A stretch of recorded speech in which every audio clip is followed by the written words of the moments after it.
नमस्कार, मैं प्रियांशु लाजरस और आप देख रहे हैं देश और दुनिया के बाजार पर न्यूज प्लस 21 का एक्सक्लूसिव बुलेटिन बाजार हलचल। सेंसेक्स 537 पॉइंट की गिरावट के साथ 56,800 पर बंद। निफ्टी 162 अंक नीचे। रिलायंस और Asian paints top gainer. India post payments bank को 820 करोड़ रुपए की मदद देगी सरकार। किसानों को दी बड़ी राहत। प्री आईपीओ प्लेसमेंट के जरिए एलआईसी जुटा सकती है 5,630 करोड़ रुपए।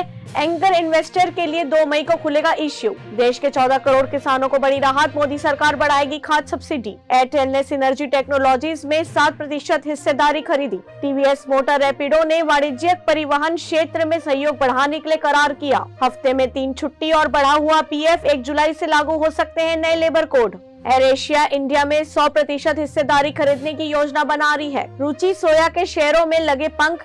एफपीओ प्राइस से अब 72% बढ़ चुकी है कीमत। बाजार में गिरावट का नहीं कोई असर। इंडोनेशिया से पाम ऑयल के निर्यात पर बैन कल से होगा लागू। कई कंज्यूमर प्रोडक्ट्स हो सकते हैं महंगे। ऐसी तमाम जानकारियों के लिए देखते रहिए न्यूज प्लस 21, आपके हक की बात।